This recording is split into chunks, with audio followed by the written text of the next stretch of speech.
ઓમ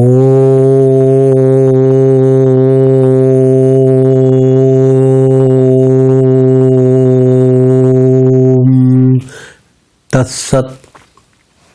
આપણે આજે ત્રીજા સેશનમાં આવીએ છીએ. ટોટલ 300 ધર્મ છે, 3000 સંપ્રદાય છે.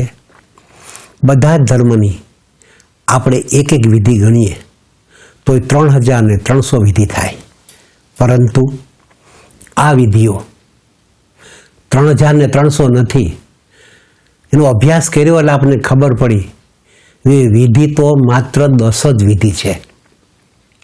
અને એ 10 વિધિની અંદર આપણે 7 વિધિની ચર્ચા કરી. પહેલી વિધિએ કીધી હોશપૂર્ણ રહેવું, સભાન રહેવું, જાગૃત રહેવું. અને એ કેવી રીતે જાગૃત રહેવું એની આપણે ચર્ચા કરી. પછી બીજી વાત લીધી અકંપનચિત્ત. અને અકંપનચિત્ત એટલે શું આપણે એની ચર્ચા કરી. ત્યારબાદ આપણે જે ચર્ચા કરી એ ત્રીજો વાત લીધી કે સત્યનો ઉદય. ત્રીજી ટેકનિક છે સત્યનો ઉદય. આ સત્યને ઉદયની આપણે ચર્ચા કરી. પછી ચોથી ટેકનિક લીધી. ચોથી ટેકનિક અંદર શું છે? દુઃખનો બોધ. આપણને તો સાચી રીતે દુઃખી થતા પણ નથી આવડતું કે દુઃખી કેમ થવું એની પણ ચર્ચા કરી. પછી સ્વયંનો બોધ, પોતાની જાતને જાણવી. તો એ શું એની પણ આપણે ચર્ચા કરી ગયા. અને એના પછી 6 નંબર છે મૃત્યુનો બોધ. મૃત્યુ એટલે શું અને એનો બોધ એટલે શું આપણે એની ચર્ચા કરી. અને એની ચર્ચા કર્યા પછી આપણે 7મી વિધિ લીધી. 7મી વિધિ એટલે પ્રેમનો ભાવ. પ્રેમના ભાવની આપણે ચર્ચા કરી. એ ચર્ચા કર્યા પછી હવે આજે ત્રીજા સેશનની અંદર 8મી વિધિ લઈએ છીએ શ્રદ્ધાનો ભાવ. તમને શ્રદ્ધાનો ભાવ હોવો જોઈએ. તો શ્રદ્ધા એટલે શું એ આપણે સમજવું પડશે. શ્રદ્ધા કોને કહેવાય? અંધશ્રદ્ધા કોને કહેવાય? અશ્રદ્ધા કોને કહેવાય? આ સમજવું પડશે. અંધશ્રદ્ધાવાળા માણસો તો એને કંઈ સમજવું જ નથી. એને તો જે કહેવામાં આવ્યું છે એ ગુરુ કૃપા. ગુરુએ કીધું કે તારે આમ કરવું, પછી એને બીજું કંઈ સમજવાની જરૂર નથી. એ અંધશ્રદ્ધાથી કામ કરવા મળે. એને ખ્યાલ ન આવે પોતે શું કરે છે. એક સંત મહાત્માએ કીધું કે ભાઈ હવે તારી ઉંમર થઈ ગઈ, 55 વર્ષ થયા, તો હવે તું માળા ફેરો, સંસારની પંચાયત મૂકી દે. તો એ ભાઈ તો બીજે દિવસ નીકળી ગયો વગડામાં અને ચકલીનો માળો લઈ અને કબૂતરાના માળામાં મૂકે. કબૂતરાનો માળો લઈ હોલાના માળામાં મૂકે. હોલાનો માળો લઈ કોયલના માળામાં મૂકે. કોયલનો માળો લઈ કાગડાના માળામાં મૂકે. માણસો કે તું આ શું કરે છે? પણ તો એ કે મને સંતે કીધું છે કે મારે માળા ફેરવવા, તો હું માળા ફેરવું છું. અરે ભાઈ, આ માળા નહીં, આ કાગડાના ને કબૂતરના ને હોલાના માળા નહીં, ઓલી માળા લઈ અને માળાના મણકા ફેરવવાનું કીધું. પણ અંધશ્રદ્ધાળુ માણસ કાંઈ સમજે નહીં. એ તો માળા ફેરવવા એટલે મીંડો વગડામાં જઈને બધાય પંખીના માળા મીંડો ફેરવવા. આવું નહીં. શ્રદ્ધા હોવી જોઈએ. જો અશ્રદ્ધાનો ભાવ હોય તો તમારું કામ થવાનું નથી. એનો દાખલો છે પોથી માયલા રીંગણા. પંડિત હોય ને, કથાકાર હોય, એ પ્રવચન કરે અને પ્રવચન કરે તે શું કહે? પ્રવચન કરતી વખતે એમ કહે કે ભાઈ રીંગણા છે ને કાળા છે અને કાળા રીંગણા ખવાય નહીં. કાળા રીંગણા ખાઓ ને તમે કાળા થઈ જાઓ. અને રીંગણામાં તો આયન તત્વ છે, વધુ પડતું આયન છે, અને વધુ પડતું આયન તમે લ્યો ને તો તમને કબજિયાત થઈ જાય. એટલે રીંગણા ખવાય નહીં. પણ જો એ જ મહાત્માની પોથી ઉપર તાજા તરબોળ ખેતરમાંથી તાજા તોડી લાવેલા રીંગણા મૂક્યા હોય તો મહાત્માને ખવાય. મહાત્માને વાંધો નહીં, તમારે રીંગણા ન ખવાય પણ મહાત્માને રીંગણા ખવાય. એટલે કે પોથી માયલા રીંગણા. વચને શું કેમ દરિદ્રતમ? બોલવાનું હોય તો ઓછું શું કરવા બોલવું? વચનમાં કોઈ દરિદ્રતા રાખવી નહીં. એટલે શ્રદ્ધાનો ભાવ. તમને દરેક બાબતમાં શ્રદ્ધા હોવી જોઈએ. એકવાર એક હોડી ડૂબી રહી હતી તો એ વખતે બધાએ મહાત્માને યાદ કર્યા. મહાત્મા એની પાસે આવે છે, સૂક્ષ્મ દેહે આવે છે અને એને એક કાગળ આપે છે. બધાને કાગળ આપે છે અને કહે છે કે આ હોડી ડૂબી જવાની છે, તમે આ કાગળ હાથમાં પકડી લ્યો અને હોડીમાંથી ઉતરીને ચાલવા માંડો, તમે પાણી ઉપર ચાલી શકશો. પણ કોઈને શ્રદ્ધા નહીં. એમાં એક વ્યક્તિ હતી, એને થયું કે મારા ગુરુએ કીધું એટલે ફાઇનલ, હવે એમાં મારે કાંઈ કહેવાની જરૂર નથી. એટલે એ હોડીમાંથી ઉતરી ગયો અને ચાલવા માંડ્યો.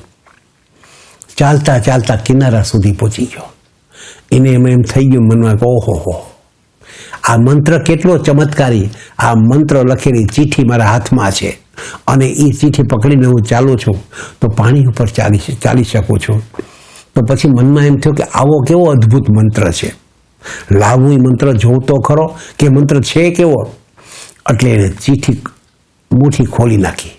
મુઠ્ઠી ખોલીને ચીઠી વાંચવા પ્રયત્ન કર્યો તો એ કાગળ તો સાવ કોરો હતો, અંદર એકેય મંત્ર હતો નહીં. પણ ગુરુએ આપ્યું ત્યારે શ્રદ્ધા હતી કે આમાં મંત્ર છે અને હું ચાલી શકીશ, અને એ ચાલ્યો. કહેવાનું તાત્પર્ય એટલું જ છે કે શ્રદ્ધાનો ભાવ, મનની અંદર શ્રદ્ધા હોવી જોઈએ, શ્રદ્ધાનો ભાવ હોવો જોઈએ. તો એ શ્રદ્ધાને આધારે જગત તરી જાય છે. પછી આવે છે નવમી વિધિ. નવમી વિધિ શું છે? આ નવમી વિધિ સમર્પણનો ભાવ. આ 10 વિધિની અંદર ઉપયોગીમાં ઉપયોગી જો કોઈ વિધિ હોય તો સમર્પણની વિધિ છે. જો તમે ખરેખર ગુરુને ચરણે સમર્પિત થઈ જાઓ તો શું થાય? તો તમારે કોઈ સાધના ન કરવી પડે. બધી જ વિધિઓ આખરે સમર્પણ કરાવે છે અને બધી જ વિધિઓ કરી અને છેલ્લે તમારે સમર્પણ કરવાનું છે.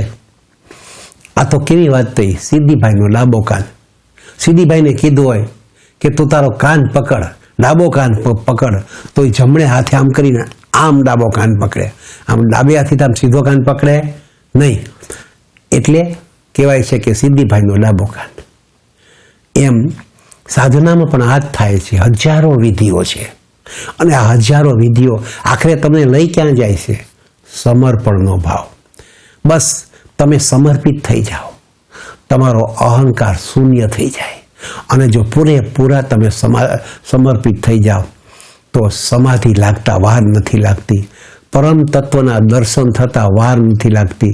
ઘડીના છઠ્ઠા ભાગમાં તમે પરમ તત્વને પામી જાઓ છો, બુદ્ધત્વને પામી જાઓ છો, ગૌલોકને પામી જાઓ છો, સિદ્ધલોકને પામી જાઓ. જે તમારે નામ આપવું હોય, સેલ્ફ રિયલાઇઝેશન થઈ જાય છે, જીવ અને શિવનું મિલન થઈ જાય છે. જે તમારે નામ આપવા હોય એ તમે આપી શકો છો, એમાં કંઈ વાંધા જેવું નથી. એટલે મૂળ તો સમર્પણનો ભાવ હોવો જોઈએ. ઘણીવાર હું વાત કરું છું કે જે બહેનોએ ખરેખર સમર્પણ કર્યું છે પોતા ધણી પાસે, તો એને તો આત્મદર્શન થઈ જાય છે. એના ધણીને ભગવાન મળે કે ન મળે એ અલગ વાત છે, પણ બહેનને તો આત્મદર્શન થઈ જાય છે. જો એનું પૂર્ણ સમર્પણ હોય તો સમર્પણ એનું કામ કરે છે અને એ બેનને આત્મદર્શન થઈ જાય છે. અને આવી રીતે જેને આત્મદર્શન થયું છે એવા બહેનોએ શું કીધું છે? પતિ એટલે પરમેશ્વર. હકીકતમાં પતિ પરમેશ્વર નથી. પતિ પર આપણા જેવો હાડ માંસનું પૂતળું છે, રાગ દ્વેષનું પૂતળું છે. પણ એ સ્ત્રીમાં જેવો ગુણ હતો, એણે પોતાની જાતને સમર્પિત કરી દીધી. અને પોતાની જાતને જ્યારે સમર્પિત કરી દીધી ત્યારે ઓટોમેટિક એની 5 જ્ઞાનેન્દ્રિય, 5 કર્મેન્દ્રિય અને મન એના ધણીમાં સમાઈ ગઈ, સમર્પિત થઈ ગઈ. અને સમર્પિત થતાની સાથે એ 5મા સ્ટેજ પર પહોંચી ગઈ, વિશુદ્ધ ચક્ર સુધી પહોંચી ગઈ. અને એને પરમ તત્વ પરમાત્માના દર્શન થઈ ગયા, આત્મદર્શન થઈ ગયા. અને એને ખબર પડી કે આ આત્મદર્શન કોને લીધે થયા? મારા પતિને લીધે થયા. એટલે એણે શું કીધું? પતિ એટલે પરમેશ્વર. હકીકતમાં પતિ કાંઈ પરમેશ્વર નથી. પતિ તો એ પણ એક રાગ દ્વેષનું પૂતળું છે, પણ એ ખૂબી બહેનની છે. બેને પોતે ટોટલ સમર્પણ કરી દીધું. અને ટોટલ સમર્પણ કરી દીધું એટલે એ તો સમાધિમાં વહી ગઈ. એનું પતિ જાય કે ન જાય, પતિને ભગવાનના દર્શન થાય કે ન થાય, પણ એનું કામ થઈ ગયું. એટલે આ છે 9મી વિધિ, સમર્પણની વિધિ. તમે તમારા ગુરુ પાસે જો સમર્પણ કરી શકો, અહમ છોડી દો, અહમ શૂન્ય થઈ જાઓ, ઈગો લેસ થઈ જાઓ, તો આ ઘટના બનતા વાર નથી લાગતી. પછી આવે છે 10મી વિધિ. 10મી વિધિ છે એ એમ કે છે કે મૃણમય દીવો હોય તો એની નીચે અંધારું હોય, પણ જે ચેતનીનો દીવો પ્રગટે છે, ચેતનીના દીવા વચ્ચે નીચે અંધારું નથી.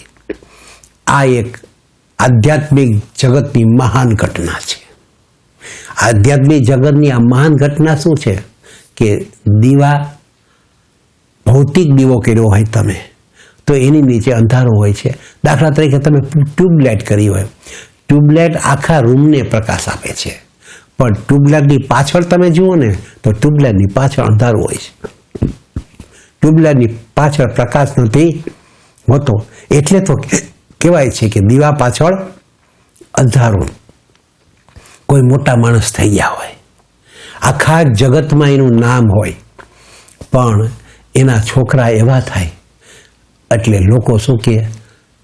દીવા પાછળ અંધારો. મહાત્મા ગાંધીની વાત કરો તો મહાત્મા ગાંધીનો છોકરો મંગળદાસ ગાંધી, કલકત્તાની અંદર મહાત્મા ગાંધીની સભા હતી. લગભગ 3 લાખની મેદની ભેગી થઈ હતી. મહાત્મા ગાંધીએ પ્રવચન કર્યું અને પ્રવચન કર્યા પછી લોકો ખુશ થઈ ગયા. અને લોકો ખુશ થઈ ગયા પછી એ લોકોએ શું કર્યું? મહાત્મા ગાંધી જિંદાબાદ, મહાત્મા ગાંધી જિંદાબાદ. ત્યારે એની અંદર આ મંગળદાસ ગાંધી પણ હતો. અને એણે શું કીધું? મહાત્મા ગાંધી મુર્દાબાદ, મહાત્મા ગાંધી મુર્દાબાદ. લોકોએ પકડીને ટીચી રાખ્યો, ખૂબ માર્યો. અને પછી પૂછ્યું કે તું મહાત્મા ગાંધી મુર્દાબાદ કેમ કે છે? શું તારા મહાત્મા ગાંધીએ તારું શું બગાડ્યું છે? ત્યારે મંગળદાસ ગાંધી કહે છે કે એ મહાત્મા ગાંધી છે ને, એ મારા પિતા છે અને એને મારું કાંઈ ભલું નથી કર્યું. હું નાનો હતો ત્યારથી જ મને અન્યાય કરતા આવે છે. આફ્રિકાથી 2 જણાને અમેરિકા જવાનું આમંત્રણ હતું. જે હોશિયાર વિદ્યાર્થીઓ એને મોકલવાના હતા. હું હોશિયાર વિદ્યાર્થી હતો, પણ મહાત્મા ગાંધીએ મારું નામ સજેસ્ટ ન કર્યું, બીજા 2 છોકરાનું કર્યું. એનું એક જ કારણ કે હું એનો દીકરો હતો ને. જો એનો હું દીકરો ન હોત ને તો ચોક્કસ હું અમેરિકા ગયો હોત, પણ હું મહાત્મા ગાંધીનો દીકરો હતો એટલે મને અમેરિકા જવાની તક ન મળી. અને આવા તો અનેક પ્રસંગો છે જે પ્રસંગે હું એનો દીકરો હોવાથી મારે અન્યાયનો સામનો કરવો પડ્યો છે. અને આ મંગળદાસ ગાંધી જ્યારે આ દુનિયા પરથી જાય છે, દેહ છોડે છે, ત્યારે એક વેશ્યાને ઘેરે હોય છે. પછી તો બધું ઢાંક પીછાડો કરવામાં આવે છે, પણ લોકોને એ વસ્તુની ખબર પડે છે કે આવું થયું. એટલે કે દીવા પાછળ અંધારો. મહાત્મા ગાંધીને આજે પણ દુનિયા યાદ કરે છે, પણ કહેવાય છે કે જે મોટા માણસ હોય એની પાછળ એના છોકરા એવા થાય કે એની પ્રસિદ્ધિને એ લોકો ડાઘ લગાડે છે. એનો દાખલો બીજો જોયો, મોરારજીભાઈ દેસાઈ અને એનો છોકરો કાંતિભાઈ. એ એને હેરાન પરેશાન કરતા, એટલે કે છોકરા ન હોય તો સારું.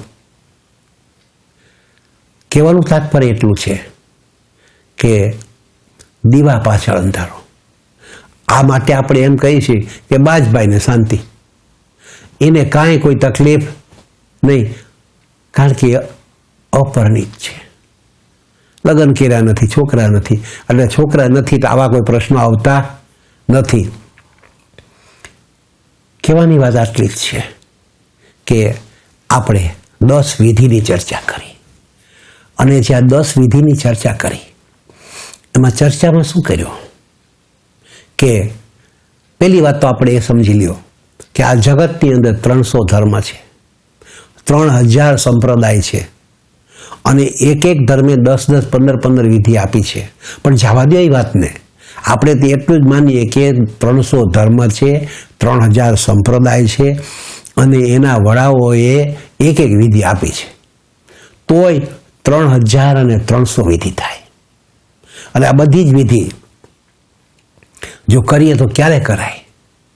જેમ તમારે જો બૌદ્ધ ધર્મનો સ્વીકાર કરવો હોય તો બૌદ્ધ ધર્મનું પાલન કરવું હોય, બૌદ્ધ ધર્મના સાધુ તમારે થવું હોય તો એના નિયમો છે 24000. તમારે 24000 નિયમનું પાલન કરવું પડે. હવે 24000 નિયમ જિંદગી પર વાંચીને પૂરા ન કરો તો પાલન કરવાની ક્યાં વાત રહી? એમ આ જગતની અંદર 300 ધર્મ છે અને 3000 સંપ્રદાય છે, તો ટોટલ વિધિ 3300 થાય. હકીકતમાં વિધિ 3300 નથી. આનો બધા જો આપણે સરવાળો કાઢી નાખીએ, બધો જ અભ્યાસ કરીએ તો આ 3300 ધર્મ અને સંપ્રદાયમાંથી આપણને વિધિ માત્ર 10 જ મળે છે. એમાં પહેલી વિધિ છે હોશપૂર્ણ રહેવું, બીજી વિધિ છે અકંપન ચિત્ત, ત્રીજી વિધિ છે સત્યનો ઉદય, ચોથી વિધિ છે સ્વયંનો બોધ, પાંચમી વિધિ છે મૃત્યુનો બોધ, છઠ્ઠી વિધિ છે દુઃખનો બોધ, સાતમી વિધિ છે શ્રદ્ધાનો ભાવ, આઠમી વિધિ છે સમર્પણનો ભાવ, શ્રદ્ધાનો ભાવ, સમર્પણનો ભાવ, પ્રેમનો ભાવ, નવમી વિધિ છે પ્રેમનો ભાવ, અને 10મી વિધિ છે મૃણમય દીવા નીચે અંધારું હોય, પણ ચેતનની અને દીવા નીચે અંધારું નથી. જ્યારે ચેતન પ્રગટે છે ચારેય કોર પ્રકાશ આપે છે, ક્યાંય પણ અંધારું હોતું નથી. કારણ કે એ કેવી વાત છે, ઉપનિષદ એના માટે એક વાત કરી છે કે સ્રોત વગરનું લાઇટ છે. એ પ્રકાશ કેવો છે? જેનું કોઈ બિંદુ નથી કે જ્યાંથી આ પ્રકાશ ઉત્પન્ન થયો હોય. આ તો સ્વયંભૂ પ્રકાશ છે. અને આપણા ઋષિ મુનિઓએ જ્યારે અંતસ્કરણની અંદર ઉતર્યા છે ત્યારે એને આ સ્વયંભૂ પ્રકાશના દર્શન કર્યા છે, અને સ્વયંભૂ પ્રકાશના દર્શન કરીને એને કીધું છે કે આ પ્રકાશ કેવો છે? જેનું કોઈ સ્ત્રોત નથી, જેનું કોઈ કેન્દ્ર બિંદુ નથી, સહજ રીતે સ્વયંભૂ પ્રકાશ છે. આમ આપણે જગતના બધા ધર્મોની વિધિનો સરવાળો કરી અને એમાંથી માત્ર 10 જ વિધિ આપી, અને એ 10 વિધિની આપણે ચર્ચા કરી. આ શરીર હાડ માંસનું પૂતળું છે, અને એની અંદર ભગવાને મન બનાવ્યું છે, અને મનની અંદર અશુદ્ધિઓ છે. મનની અશુદ્ધિઓ કઈ છે? રાગ અને દ્વેષ, કામ અને ક્રોધ, લોભ અને મોહ, અને ભય, મત્સર. આ બધી મનની અશુદ્ધિઓ છે. અને આ બધી અશુદ્ધિઓમાંથી કઈ અશુદ્ધિ એવી છે કે જે પહેલી કાઢવી જોઈએ? માનો કે આપણે રૂમ ભાડે રાખ્યો છે, અવાવરું રૂમ છે, તો શું કરવું પડે? એને સાફ કરવો પડે. રૂમની અંદર તો લાકડાના ટુકડા પડ્યા હોય, આજુબાજુમાંથી ઉડીને ઝાડના પાંદડા આવ્યા હોય, ધૂળ હોય, ગાભા પડ્યા હોય, મોટા મોટા લાકડાના બીમ પડ્યા હોય, તો પેલું શું કરવું પડે કે જે મોટા લાકડાના બીમ છે એને બહાર મૂકી દેવા પડે. પછી ખોખાઓ છે, ખોખાને બહાર મૂકી દેવા પડે. પછી ગાભાઓ છે એને બહાર કાઢી નાખવા પડે. પછી જે ઝાડના પાંદડા હોય એને ભેગા કરીને બહાર નાખવા પડે. અને પછી જે વર્ષો જૂની ધૂળ જામી ગઈ હોય ને એમાં સાવણીનો ઉપયોગ કરી અને ધૂળને સાફ કરવી પડે. અને એ ધૂળ સાફ કર્યા પછી તમારે શું કરવાનું છે? જ્યારે આ ધૂળ સાફ થઈ જાય છે પછી એ બેસાય એવો રૂમ તોય નથી. તમે ત્યાં બેસો ને તો તમારા કપડાં બગડે.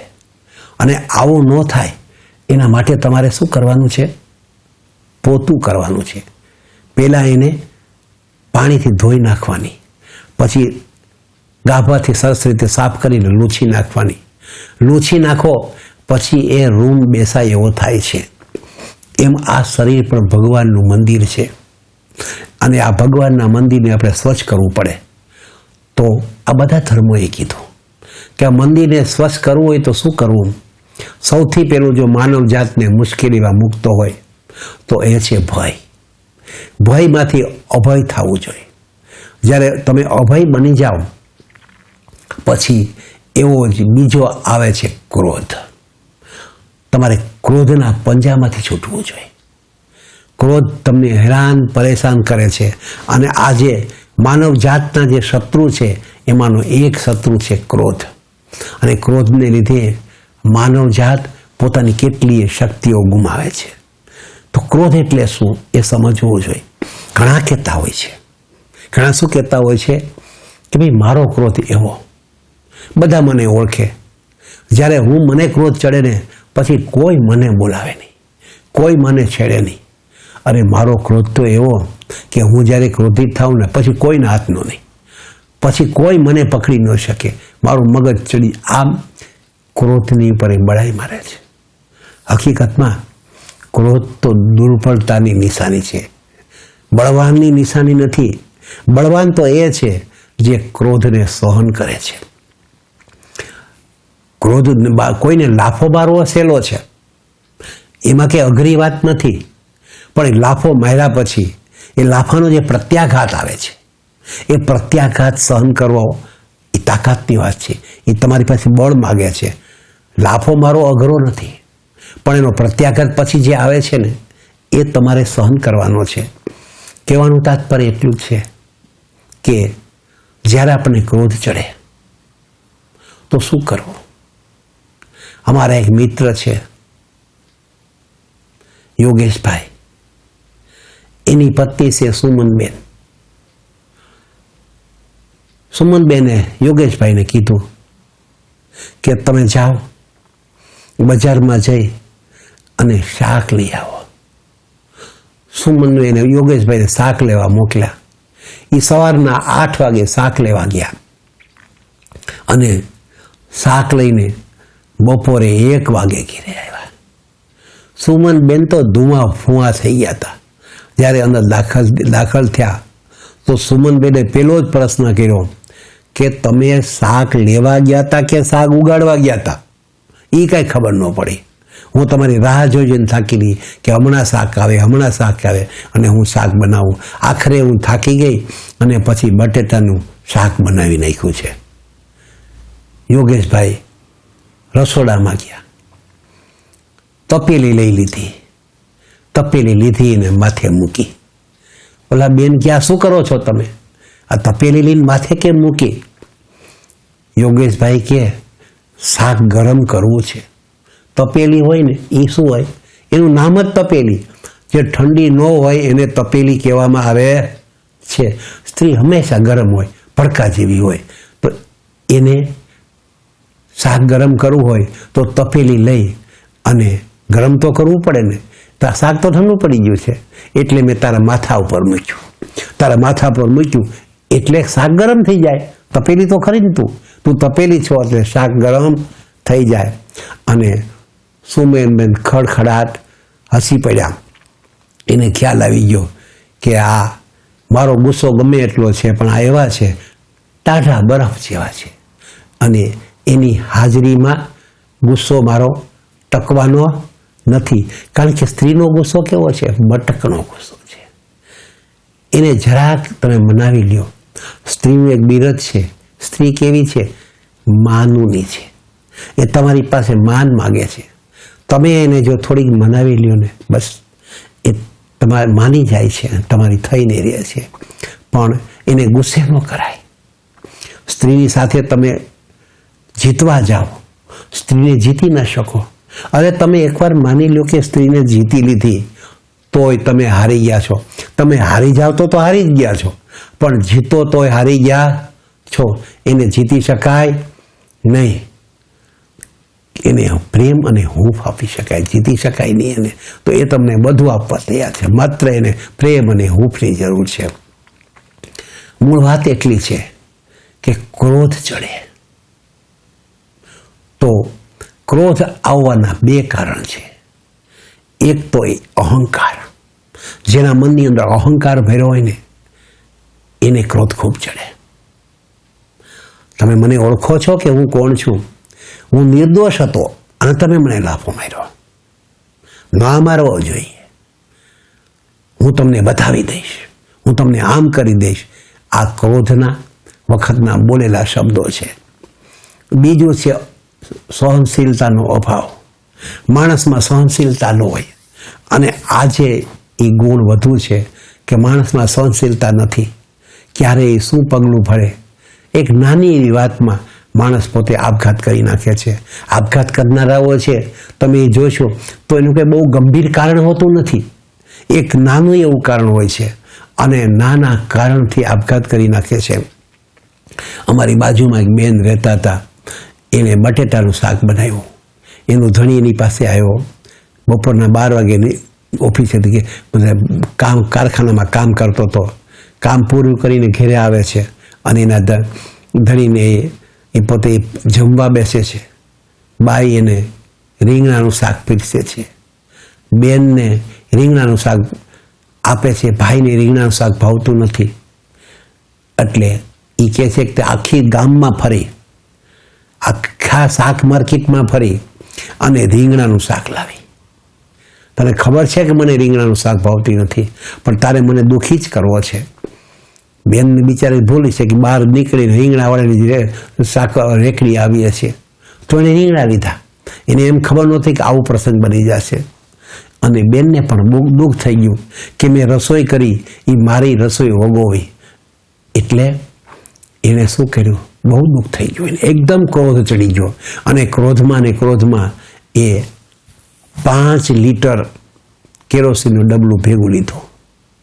બાથરૂમમાં ગઈ, દિવાસળી લીધી ભેગી, અને જઈ દિવાસળી કરી દીધી ચાલુ. શરીરને અડતાની સાથે ભડકો થયો. 5 લીટર ઘાટલે છાંટ્યું હોય, અને પછી દિવાસળી અડે એટલે શું થાય? અગ્નિ અડ્યા પછી એનાથી સહન નહોતું, બૂમો પાડવા માંડી. પણ અગ્નિને શું ખબર પડે? તમે એમ કહો આઈ એમ સોરી. અગ્નિ સોરીમાં સમજતો નથી. તમે અગ્નિનો ઉપયોગ કરીને મધમધથી રસોઈ પણ બનાવી શકો છો, અને ધારો તો સળગી પણ જાઓ છો. બેન સળગી ગયા, બારણું ખોલ્યું તા તો ભરતું થઈ ગયા હતા.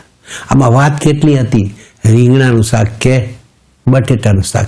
વાત બહુ નાની હતી, અને નાની વાતને લીધે એણે પોતાનો દેહ છોડી દીધો. મરવાનું કાંઈ કદાચ તમને કોઈ કારણ પૂછે કે ભાઈ આ મૃત્યુ છે, તો આ રીંગણાના શાક કે બટેટાના શાકમાં દેહ છોડાય? આપણે બધા એ જ સલાહ આપીએ કે ના છોડાય. ખોટી વાત છે. પરંતુ એ દેહ છોડી દીધો એણે. આમ તો 5 લીટર ઘાસલેટમાંથી બટેટાનું શાક કેટલું થાય? આખી નાત જમી લે એટલું થાય. પણ એને 5 લીટર દેશનું ઘાસલેટ સાવ બાળી નાખ્યું. અરે ઘાસલેટ બાળી નાખ્યું એનો વાંધો નથી, પણ મનુષ્ય જન્મ છે ને 84 લાખ અવતાર પછી મળે છે. એ આમાં બટેટાના શાક કે રીંગણાના શાકમાં કાંઈ ફેંકી દેવાય, બાળી દેવાય? પંચદશીની અંદર વર્ણન છે કે મનુષ્ય જન્મ મળ્યા પછી 84 લાખ અવતાર પછી મનુષ્ય જન્મ મળે છે. અને એ મનુષ્ય જન્મ આમ નાની એવી વાતમાં નહીં વેડફી નાખવો જોઈએ. એટલે પંચદશીમાં એક ઉદાહરણ છે કે કિલ્લો હોય છે, એક આંધળો માણસ છે, એને કિલ્લાની બહાર જવું છે, તો એ બીજાને કહે છે ભાઈ તમે અમને કિલ્લાની બહાર મૂકી દો ને.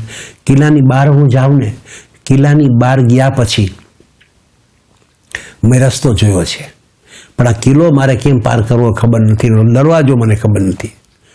તો ઓલા ભાઈ કે મારે ભાઈ મોડું થાય છે, મારે ટાઈમ ક્યાં છે, પણ હું તમને એક આઈડિયા આપું. આ કિલ્લો છે ને ગોળ છે, એટલે કિલ્લાના દિવાલની હાથ અડાડીને ચાલવા માંડો. જ્યારે દરવાજો આવશે ને ઓટોમેટિક તમને ખબર પડી જશે. તો આ અંધભાઈ તો કામે લાગી ગયા, દિવાલની અડી ધીરે ધીરે હાલવા માંડ્યા. એમ કરતાં કરતાં ચક્કર થઈ ગયું પૂરું, અને કિલ્લાનો દરવાજો આવ્યો. કિલ્લાનો દરવાજો આવ્યો બરાબર એ જ વખતે એને ખુજલી ઉપડી, એને ખંજવાળ આવી, અને માંડ્યો એ હાથથી ખંજવાળવા. જે હાથથી દિવાલને અડીને હાલતો હતો એ હાથને ખંજવાળવા માંડ્યો. એ ખંજવાળતો રહી ગયો, અને હાલતા હાલતા એ ખંજવાળતો હતો. દરવાજો પૂરો થઈ ગયો, અને પાછી દિવાલ શરૂ થઈ ગઈ, અને ફરીથી એણે બીજો રાઉન્ડ લીધો. આપણી પણ આ જ દશા છે. આપણે જ્યારે દરવાજો નજીક આવે છે ત્યારે આપણને વિષય વાસનાની ખુજલી ઉપડે છે, કામને ક્રોધને લોભની ખુજલી ઉપડે છે, અને દરવાજો પસાર થઈ જાય છે, મનુષ્ય જન્મ એળે જાય છે. એટલે ક્રોધ અસહનશીલતા, સહનશીલતા નથી માટે ક્રોધ આવે છે. ઘણીવાર મેં છાપામાં વાંચ્યું હતું કે 4 આના માટે ખૂન કર્યું. હકીકતમાં એની પાછળ રેફરન્સ તો કોન્ટેક્ટ મળેલો હોય, જૂના વખતના કેટલાય રાગ દ્વેષ ભેગા થયા હોય, અને એને લીધે આ પરિણામ આવ્યું હોય. એક સાથે એક ઘડીકમાં પરિણામ નથી આવતું. ગીતામાં પણ કીધું છે કે ક્રોધાદ ભવતી સમોહ, સમોહાદ ભવતી લોભ, લોભાદ ભવતી વિષયો. એટલે એને શું કીધું છે કે તમને સૌથી પહેલાં ઈચ્છા ઉત્પન્ન થાય છે, અને આ ઈચ્છાને શાંત કરવા માટે તમે પ્રયત્ન કરો છો, અને એમાં જો કોઈ આડું આવે તો તમને એના પ્રત્યે ક્રોધ ઉત્પન્ન થાય છે, અને ક્રોધ ઉત્પન્ન થાય છે એટલે બુદ્ધિનો નાશ થઈ જાય છે. અને બુદ્ધિનો જેવો નાશ થઈ ગયો એટલે વિનશ્યતિ, એટલે વિનાશ થતા વાર લાગતી નથી. અને એનો આપણે જો દાખલો લેવો હોય તો એ દાખલો છે રામ, લક્ષ્મણ, સુર્પણખા અને સીતા. સુર્પણખા પોતે પંચવટીમાં આવે છે, રામ બેઠા બેઠા કાંઈ કામ કરતા હોય છે. સુર્પણખા રામને જુએ છે, એટલે એને રામને પ્રાપ્ત કરવાની ઈચ્છા થાય છે, અને રામને પ્રાપ્ત કરવાની ઈચ્છા થાય છે એટલે એ રામ પાસે જાય છે. સુર્પણખા એ તો રાક્ષસી સંસ્કૃતિનું પ્રતીક છે, એ રામ પાસે જાય છે, અને સીધી જ વાત કરી દે છે કે હું તમને પ્રેમ કરું છું, આઈ લવ યુ. રામ કહે છે કે તારી વાત બધી સાચી, પણ હું પરણેલો માણસ છું, મારે મારી પત્ની છે. અને એ જ વખતે સીતા બહાર આવે છે. સીતા બહાર આવે છે, સીતાને જુએ છે. ત્યાં સુર્પણખાને મનમાં શું થાય છે કે રામ મારી સાથે લગ્ન નથી કરતા. શા માટે નથી કરતા? કારણ કે આ સીતા છે. જો સીતા ન હોય ને તો રામ મને પરણે, પણ સીતાને લીધે આ મને રામ પરણતા નથી. હવે એનો એક જ ઉપાય છે કે હું સીતાને મારી નાખું, અને સીતા મરી જાય ને પછી તો હું એક જ છું ને, રામ મને જ પરણે. એટલે એ સીતાને મારવા જાય છે. જ્યારે એ સીતાને મારવા જાય છે ને તો તરત જ ઝૂંપડીમાંથી લક્ષ્મણ પણ બહાર આવે છે. લક્ષ્મણ આ જુએ છે. લક્ષ્મણ સુર્પણખાને પડકારે છે, રહેવા દે તું, સીતાને મારીશ નહીં. ત્યારે સુર્પણખા લક્ષ્મણને જુએ છે. તો લક્ષ્મણને જુએ છે તેને મનમાં એમ થાય છે કે રામ નહીં ને લક્ષ્મણ. રામ છે એના જેવો જ આ લક્ષ્મણ છે. રામ ન મળે તો કાંઈ નહીં, પણ લક્ષ્મણ તો ખરો. લક્ષ્મણ ક્યાંની પત્ની આવે છે? પત્ની છે જ નહીં. એટલે એ લક્ષ્મણને કહે છે કે હું તમને પ્રેમ કરું છું. તો લક્ષ્મણ એને કહે છે કે તારી વાત બધી સાચી, પણ હું કાંઈ પ્રેમ કરતો નથી. અને બીજી વાત કે મારે પણ પત્ની છે. રામને જે પત્ની છે ને એમ મારે પણ પત્ની છે, પણ એ પત્ની અયોધ્યામાં છે. ઉર્મિલા મારી પત્ની છે, અને ઉર્મિલા અયોધ્યામાં છે. અહીં ભલે નથી પણ મારે પત્ની તો છે. એટલે હું કાંઈ કુંવારો નથી કે તું મને લગ્નનો પ્રસ્તાવ મૂકે છે, મારે કાંઈ એવા લગ્ન કરવા નથી. ત્યારે સુફરખાને ગુસ્સો ચડે છે, કારણ કે એની ઈચ્છા હતી લગ્ન કરવાની અને ઈચ્છા પૂરી નથી થતી. અને એ ઈચ્છા પૂરી નહીં થવાનું કારણ એક જ કે આ સીતા ન હોય ને તો રામ મને મારી લગ્ન કરે. તો એનો ઉપાય એક જ છે કે સીતાને મારી નાખું. એટલે રામ મારી સાથે લગ્ન કરે તો એ સીતાને મારવા જાય છે. લક્ષ્મણ આડા આવે છે. લક્ષ્મણને ક્રોધ ચડે છે કે આ બાઈ કેવી છે, એટલે એ એના નાક અને કાન કાપી નાખે છે. આમ તો સ્ત્રી અવધ્ય છે. સ્ત્રીએ ગમે એટલો ગુનો કર્યો હોય એને મરાય નહીં, એને ફાંસી ન અપાય. તમે એને હદપાર કરી શકો પણ સ્ત્રીને મારી શકાય નહીં.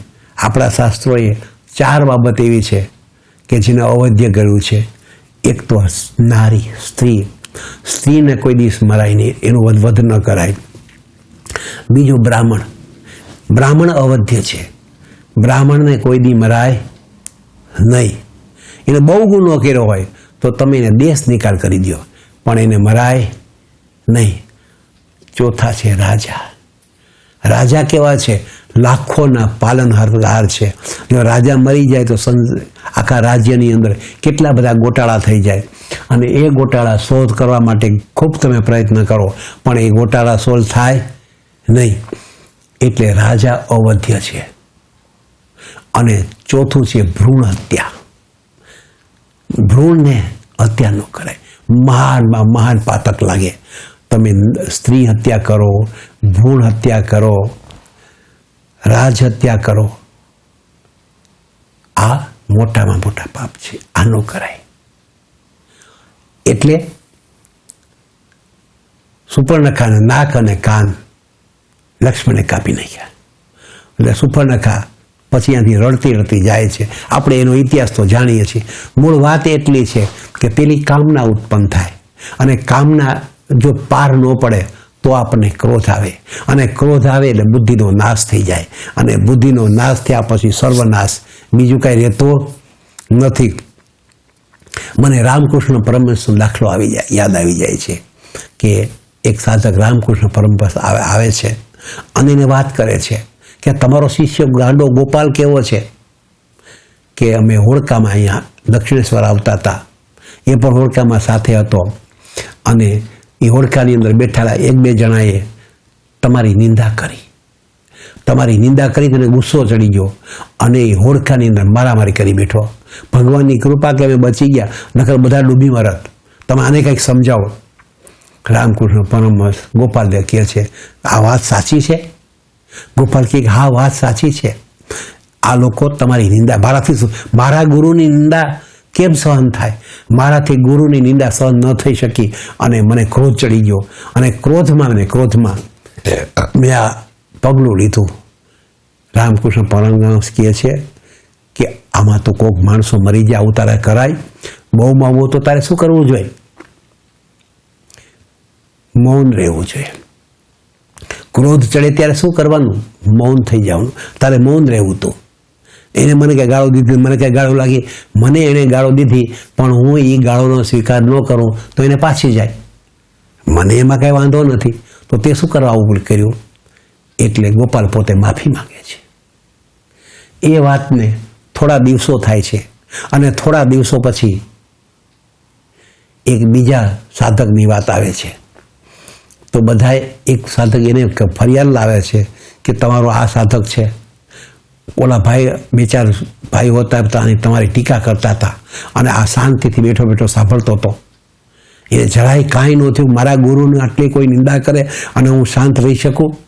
અને એ શાંત બેઠો રહ્યો. તો ગુરુ એને મળે, એને કહે છે કે આ ભાઈ વાત કરે છે સાચી વાત છે? તો કે હા સાચી વાત છે. તમારી લોકો ટીકા કરતા, તમને દુઃખ થતું હતું પણ મેં કાંઈ પગલું ન લીધું. તો રામકૃષ્ણ પરમહંસે કે તું તો કેવો નપુસંગ છો. ગુરુનું કોઈ નિંદા કરતું હોય, ગુરુને કોઈ હેરાન કરતું હોય અને તું કાંઈ ન કરે તો તું કેવો માણસ કહેવા, નામર્દ કહેવા. કે ત્યારે એક ભાઈ ત્યાં બેઠા હતા, એને એક સાથે 2 પ્રસંગ જોયા. ઓલા પ્રસંગની અંદર એ ગોપાલને રામકૃષ્ણ પરમહંસ ધમકાવી નાખે છે, જ્યારે આ માણસને ઉશ્કેરે છે અને લડાઈ ઝઘડો કરો એવું સમજાવે. આવું કેમ? ત્યારે રામકૃષ્ણ સમજાવે છે કે ઓલો તો ઉગ્ર સ્વભાવનો હતો, તો એને તો શાંત પાડવો પડે, અને આ તો સાવ શાંત સ્વભાવનો છે, હાવ સૌમ્ય છે, એને ઉગ્ર કરવો પડે. તમે એવું કંઈ ન કરો કે જેથી લોકો તમને બીકણ સમજે. તમે શક્તિશાળી હોવા જોઈએ, તમારી પાસે શક્તિ હોવી જોઈએ, અને શક્તિ લઈ અને તમે સમાધાન કરવા જાઓ. શક્તિ વગરનું સમાધાન એ સમાધાન નથી, એ તો નાબરદાયની નિશાની છે. તમે કહો કે હું તો ભાઈ અહિંસામાં માનું છું. અહિંસામાં માનવી સારી વાત છે, સમાધાનમાં માનવું સારી વાત છે, પણ કોઈ દબાવ્યા જ કરે અને દબાઈને રહેવું એ બરાબર નથી. એટલે તો ભગવાન શ્રી કૃષ્ણે કીધું છે. ભગવાન શ્રી કૃષ્ણે શું કીધું? કે આતતાઈ હોય ને આતતાઈનો નાશ કરવો જોઈએ. આતતાઈ કોને કહેવાય? તો એની પણ એને ડેફિનેશન આપી ભગવાને. ભગવાને કીધું આતતાઈ એ છે કે જે બીજાનું લૂંટી લે છે, બીજાનું પડાવી લઈ જાય, બીજાને મારે છે, બીજાને દુઃખી કરે છે, બીજાને બાળી નાખે છે. આવું જે કરે છે ને એ આતતાઈ છે, અને એ આતતાઈનો નાશ થવો જોઈએ. જ્યારે ભગવાન ઈસુ ખ્રિસ્તે જુદી વાત કરી. એણે શું કીધું? કે તમારે ગાલે કોઈ એક તમાચો મારે ને તો તમારે શું કરવાનું? એનો હાથ દાબી દેવાનો. હાથ દાબીને કહેવાનું કે ભાઈ તને લાગ્યું તો નથી ને, અને બીજો ગાલ ધરવાનો કે હવે આ ગાલ ઉપર ઠોક. પણ ત્રીજો તમાચો મારે તો શું કરવું? એની ચર્ચા એને કરી નથી. એ ચર્ચા એને તમારી સદબુદ્ધિ કે દુર્બુદ્ધિ ઉપર છોડી દીધું છે. એટલે કે ઈસુ ખ્રિસ્ત સૌમ્ય સ્વભાવ હતો, અને એણે તો શું શીખવાડ્યું છે? પ્રેમના ભાવ એનામાં ખૂબ હતો. એ પ્રેમપૂર્ણ હતો, અને પ્રેમપૂર્ણ હતો, પ્રેમનો ભાવ બતાવ્યો છે એણે. અને કૃષ્ણ ભગવાન તો એવા હતા કે જે તો જગતની અંદર જે ધર્મનો નાશ થતો હોય, પાપ વધી જતું હોય, તો શું કરવું એ સમજાવવા માટે આવ્યા હતા. અને એણે તો એટલે તો કીધું કે આતતાઈનો નાશ કરવો જોઈએ. કંસ તો ભગવાન શ્રી કૃષ્ણના મામા થતા હતા, અને છતાં એને મામાનો વધ કર્યો. શા માટે? કારણ કે એ આતતાઈ હતા, પ્રજાને પીડનારા હતા. કહેવાનું તાત્પર્ય એટલું જ છે કે ક્રોધ ચડે તો શું કરવું? ક્રોધ ચડે ત્યારે તમારે શાંત રહેવાનું. એના માટે ઘણી ટેકનિકો આપવામાં આવી છે, અને આ ટેકનિકનો આપણે દાખલો લેવો હોય તો સોક્રેટિસનો દાખલો લઈ શકશું. સોક્રેટિસ અને ઉલુપી. સોક્રેટિસની પત્ની નામ છે ઉલુપી. સોક્રેટિસ તો મહાન ફિલોસોફર હતા.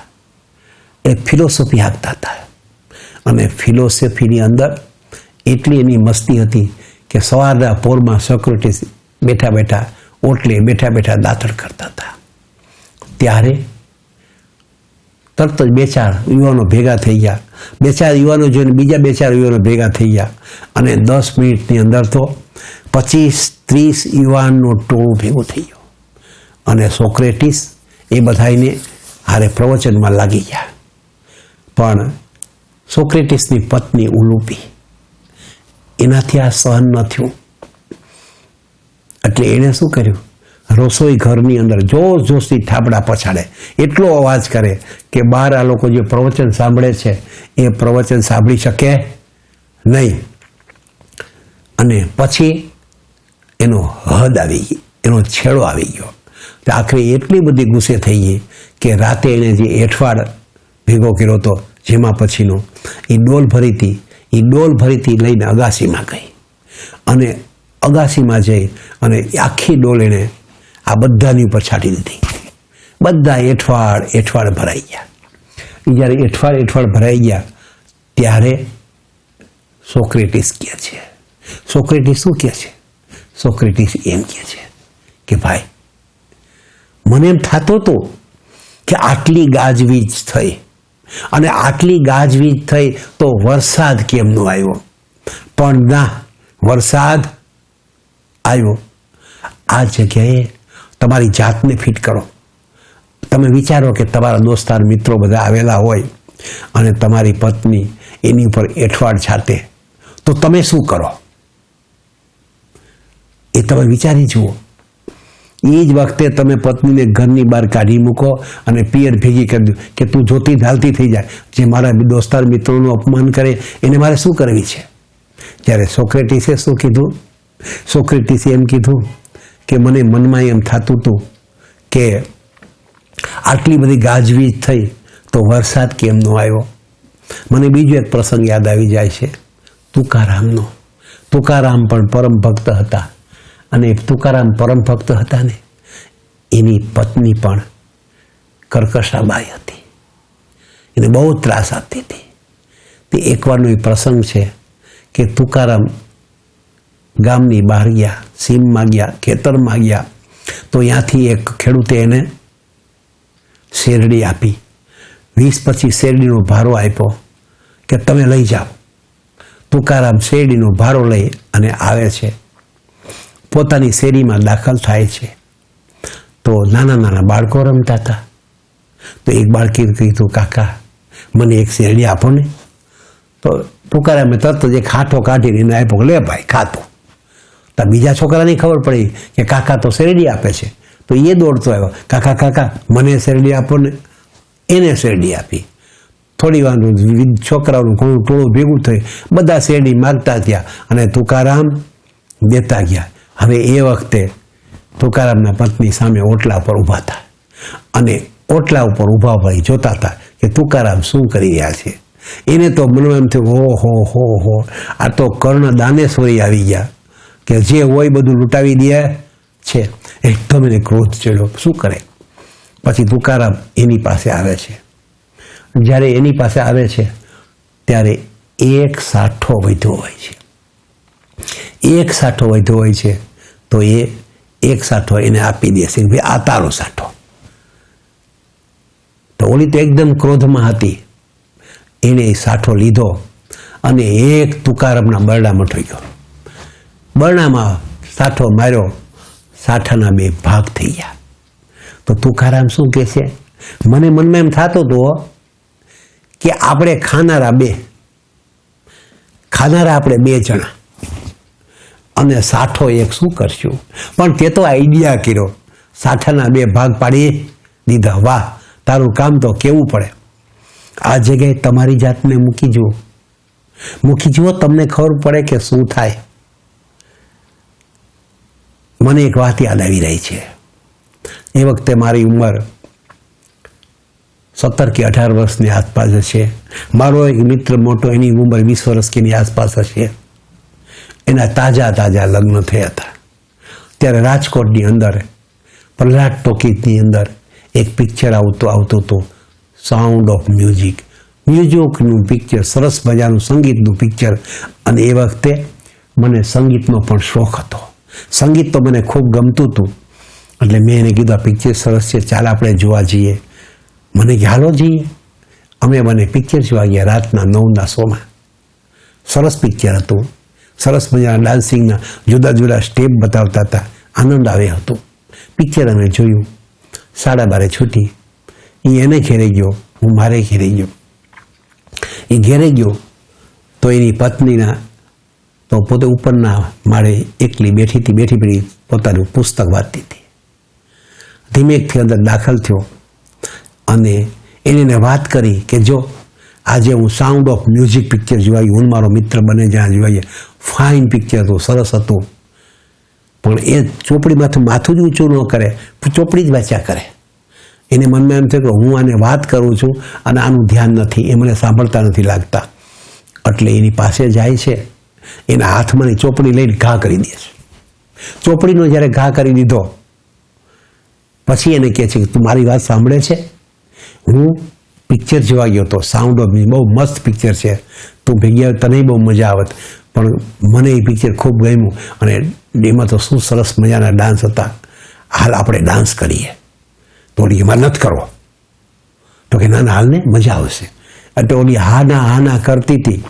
ત્યાં તો એને કેરેથી પકડી અને રૂમમાં મીંડો, પોતે ડાન્સ કરવા, લઈને ડાન્સ કરવા માંડ્યો. એ જે લઈને ડાન્સ કરવા માંડ્યો અને ઓલી બેનનો મગજ છટક્યો લઈને ફળાક દઈને એક લાફો ઠોક્યો, લાફો મારી દીધો. હવે એ લાફો માર્યો ને એ વખતે અગાસીમાંથી બાજુમાંથી જે લોબી હોય ને લોબીમાંથી એના બાપા પસાર થતા હતા. એણે આ અવાજ સાંભળ્યો એટલે એણે નીચે આવી અને છોકરાની માને વાત કરી કે આ તારો છોકરો કેવો છે, હજી લગ્ન થયા ને 15 દિવસે નથી થયા અને એણે વહુને મારી. એ માછી કે ભાઈ અત્યારે શું કરીએ, અત્યારે રાતનો 1 વાગ્યો છે, અત્યારે ચર્ચા ન કરાય, પણ કાલે સવારે હું એની સાથે ચર્ચા કરીશ અને એને સમજાવીશ કે વહુને મરાય નહીં. આ તો કેવી વાત થઈ કે અવાજ આવ્યો, ધડાકો થયો, અવાજ આવ્યો તો કોઈએ પૂછ્યું શું થયું, શું પડી ગયું? તો કે તો હું પડી ગયો. પણ શું થયું? તો કે બુસ્કોટ પડી ગયો. બુસ્કોટ પડી ગયો? અરે બુસ્કોટ પડી જાય તો કાંઈ આવો અવાજ થાય? તો કે ના ના, બુસ્કોટમાં હું હતો ને. હા તો બરાબર, તો આવો અવાજ થાય. એમ સવારના પોરમાં જેવાભાઈ દાંતણ કરતા બહાર નીકળ્યા તો એની ભાભી ભેગી થઈ ગઈ અને ભાભીએ કીધું કે શું તમે તો હજી વહુને તમારી પત્નીને આવ્યાને 15 દિવસ થયા અને તમે એને માર્યું, તમે એને લાફો માર્યો. ભાભીને કેમ સમજાવે? તા માએ આવી ગઈ. માએ કીધું કે છોકરા તો ગાંડો થઈ ગયો છે, વહુ આવ્યા હજી 15 નથી દિવસ થયા, એ તો એવી શું તારા વાંકમાં આવી ગઈ હતી કે તે એને લાફો માર્યો? એ કોઈને એમ ન કહી શકો કે મેં લાફો નથી માર્યો, એણે મને લાફો માર્યો છે. અને એમ કે મેં માર્યો, એને મને લાફો માર્યો તો સમાજમાં એની આબરૂ શું રહે? એટલે એ કે હા કે મારી ભૂલ થઈ ગઈ, હવે હું લાફો નહીં મારું. બધા એને શિખામણ આપી અને બધાને એને કીધું કે ભાઈ મારી ભૂલ થઈ ગઈ, હવે હું એને લાફો મારીશ નહીં. અંદર ખાને તો એ સમજતો હતો કે એ લાફો મને લાગ્યો છે, મારે ગાલે લાગ્યો છે, એને લાગ્યો નથી.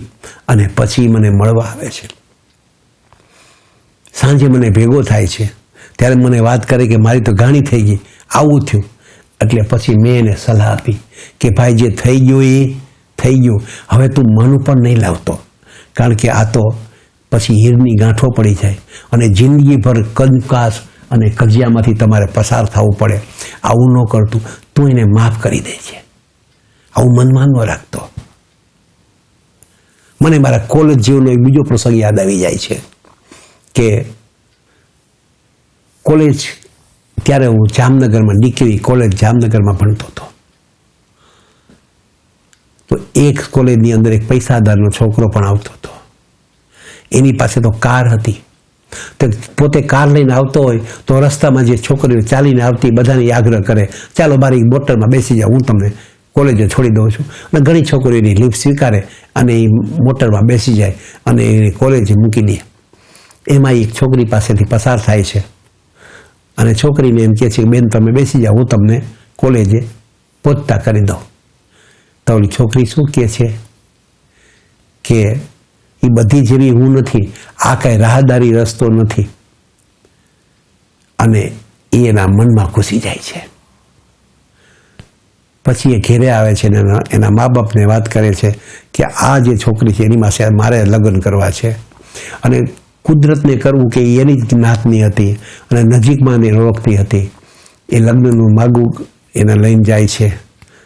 ઓલી છોકરી ના પાડે છે, હું લગ્ન ન કરું. ઘણી છોકરી એને ઓળખતો હતી, પણ મા બાપનો બધાને ખૂબ આગ્રહ થયો ત્યાં છોકરી હા પાડે છે કે સારું. લગ્ન થઈ જાય છે એના અને સુહાગની પહેરી રાતે જ્યારે એ રૂમમાં દાખલ થાય છે, ઓલી પાસે જાય છે અને એને કહે છે કે આ રસ્તો રાહદારીનો નથી કે આ રાહદારીનો છે. અને એને મેણું મારે છે. આટલું બધું એના મનની અંદર હોય, ઉતરી ગયેલું હોય છે.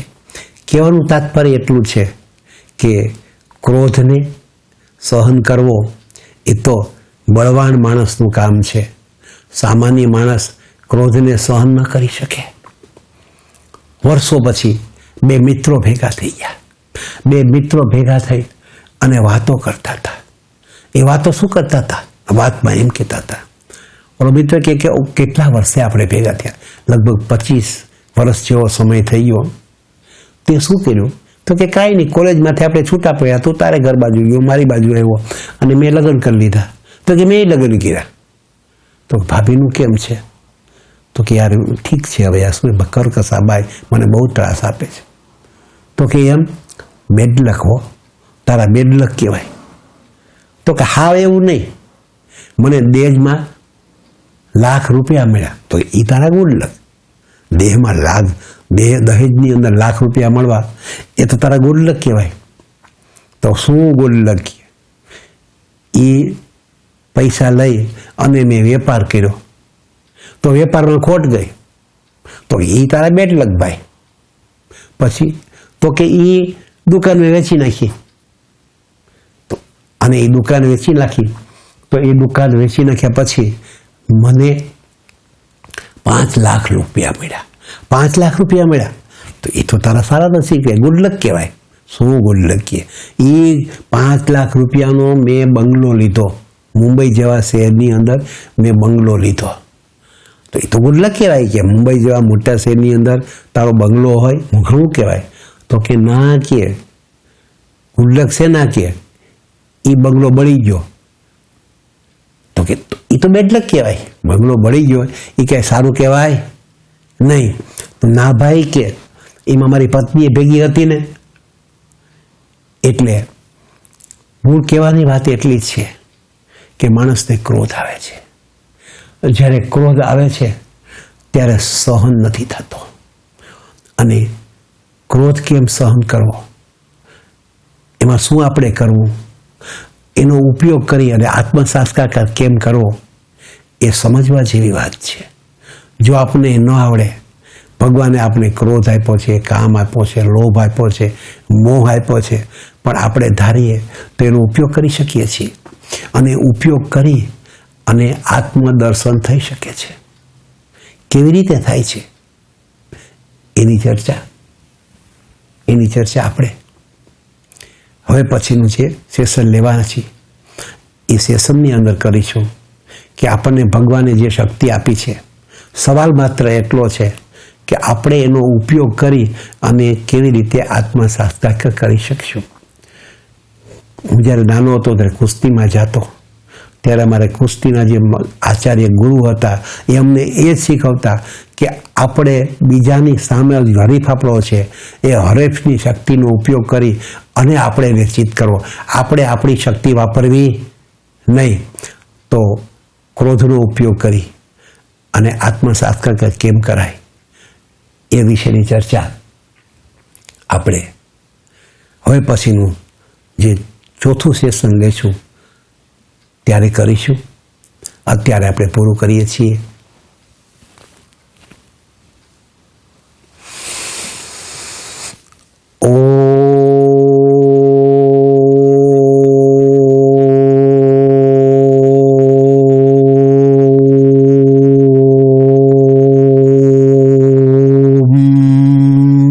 તત્સત.